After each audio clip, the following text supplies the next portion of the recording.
ओम श्री परमात्मने नमः। गरुड़ पुराण 9वां अध्याय, हिंदी में अनुवाद। गरुड़ बोले, हे भगवान, आपने आतु समय के दान का भली प्रकार से वर्णन किया। मरते हुए मनुष्य को जो कृत्य करना होता है उसको आप कहिए। श्री भगवान बोले, हे गरुड़, जिस विधि से मनुष्य मरकर सद्गति को प्राप्त होता है, शरीर त्याग करने की उस विधि को मैं तुमसे कहता हूँ। सुनो, कर्म के योग से जब मनुष्य अपने शरीर का त्याग करता है तो उस समय तुलसी के समीप गोबर का मंडल बनावें। मंडल में तिलों को फैलाकर कुश डालें और तब सफ़ेद आसन पर शालिग्राम शिला स्थापित करें। शालिग्राम शिला दोष और भय का नाश करने वाली है। इसके समीप मरने से प्राणी की निश्चय ही मुक्ति होती है।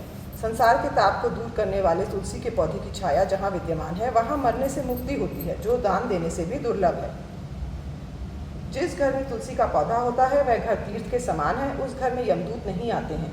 हे पक्षिण, रोपने से, पालन करने से, जल सिंचन करने से, ध्यान करने से, छूने से और नाम लेने से भी तुलसी मनुष्यों के जन्मों से संचित पापों को जलाती है।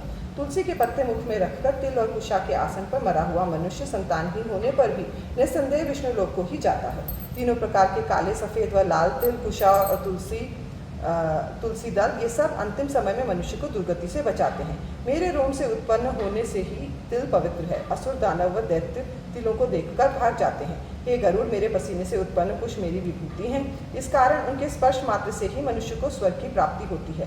कुशा की जड़ में ब्रह्मा, मध्य में विष्णु और अग्रभाग में शिव स्थित हैं। इस प्रकार तीनों देव कुशा में स्थित हैं। अतः कुशा अग्नि, मंत्र, तुलसी, पुरोहित और गाय, ये सब बार बार काम में लाने पर भी अपवित्र नहीं होते। पिंड पर रखने के पश्चात दूर्वा अपवित्र हो जाती है। प्रेत के निमित्त रखे गए भोजन को खाने से पुरोहित अपवित्र हो जाता है। उतारने पर फूल माला अपवित्र हो जाती है। मंत्र, तुलसी व गाय अशिष्ट तरीके व अधम लक्ष्य हेतु प्रयोग करने से तथा अग्नि चिता से अपवित्र हो जाती है। भूमि को गाय के गोबर से लीप कर उसके ऊपर कुश बिछाकर मरणासन व्यक्ति को उस पर लिटाएं और शैया का या पलंग का त्याग करें, अर्थात आतुर को गोमय से लीपी हुई जमीन पर सुलाएं। ब्रह्मा, विष्णु, रुद्र, अग्नि, ये सब देवता मंडल के ऊपर बैठते हैं, इसलिए उन्हें अधिष्ठित करते हेतु मंडल अवश्य बनाएं। जूठन व मैल से रहित समस्त भूमि पवित्र होते हैं, परंतु जहाँ भूमि मलिन हो गई है वहाँ पुनः लेपन से ही पवित्र होती है।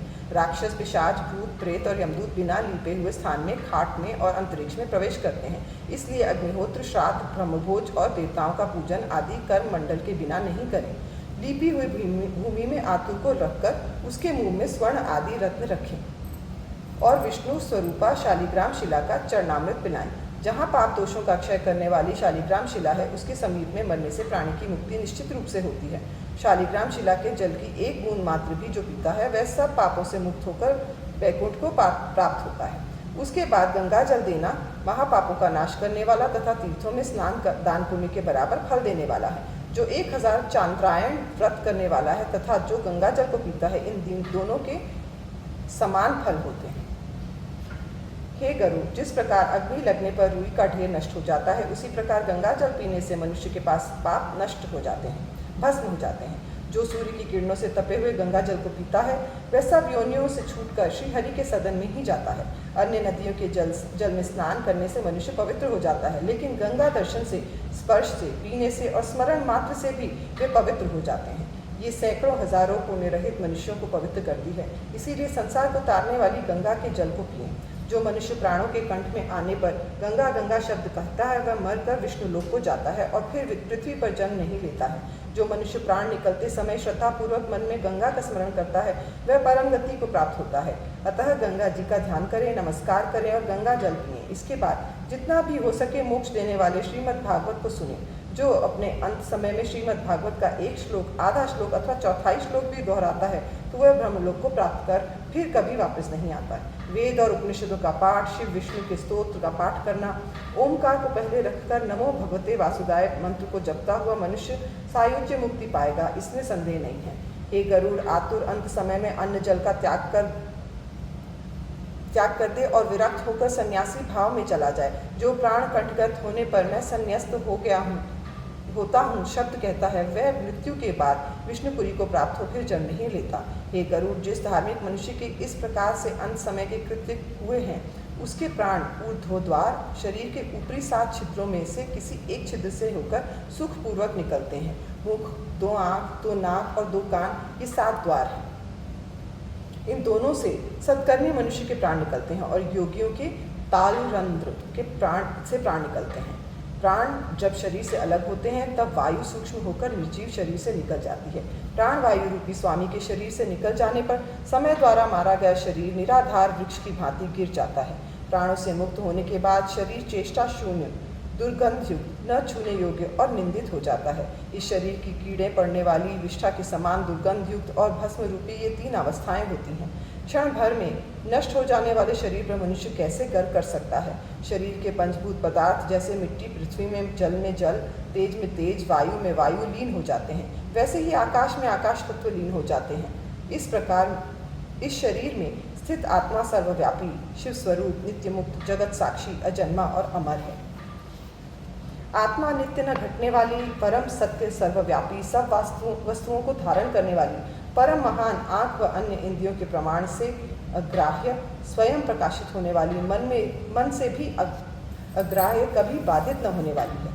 चेतन स्वरूप, आनंद स्वरूप और संपूर्ण प्राणियों के हृदयों में स्थित है। अन्य पदार्थों के नष्ट होने पर भी आत्मा कभी भी नष्ट नहीं होती है। न शास्त्र इसे जीवात्मा को काट सकते हैं, न अग्नि जला सकती है, न जल भिगो सकता है और न ही वायु इसे सुखा सकती है। जैसे मनुष्य पुराने वस्त्रों को त्याग कर नवीन वस्त्रों को धारण करता है, वैसे ही आत्मा पुराने शरीर का त्याग कर नए शरीर में प्रवेश करती है। वह आत्मा 10 इंद्रियों से व्याप्त तथा शब्द, स्पर्श, रूप, रस, गंध, काम, क्रोध आदि से युक्त, अन्नमय, प्राणमय, मनोमय, विज्ञानमय, आनंदमय, इन 5 कोशों से व्याप्त होकर ये जीवात्मा पुण्य वासना से युक्त हो अपने कर्मानुसार नए देह में ऐसे प्रवेश करती है जैसे घर के जल जाने पर मनुष्य नए घर में प्रवेश कर जाता है। सन्मार्गी मनुष्यों के प्राण निकलते समय छत्र चामर से युक्त हो स्वर्ण निर्मित संगीतमय विमान लेकर विष्णु के पार्षद आते हैं। धर्म के तत्व को जानने वाले और धर्मपरायण देवताओं के दूत तब उस सत्कर्मी प्राणी को विमान में बैठाकर स्वर्ग को ले जाते हैं। सुंदर दिव्य देव रूप पाकर निर्मल वस्त्र, माला और रत्न जड़ित आभूषणों से सुशोभित होकर दान के प्रताप से वह मनुष्य देवताओं से पूज्य होकर स्वर्ग को प्राप्त होता है। स्वर्ग में पुण्य भोग के बाद उस लोक में आने पर सन्मार्गी लोग राजाओं और अन्य महापुरुषों से तथा निरोग लोगों के घर में सद्वृत्त के परिपालक के रूप में जन्म लेते हैं। अनादिनधनो देवः शंखचक्र गदाधर अक्षयः पुंडरीकाक्ष प्रेतमोक्ष प्रदो भव। गरुड़ पुराण सारोद्धार हिंदी टीका का 9वां अध्याय समाप्त हुआ।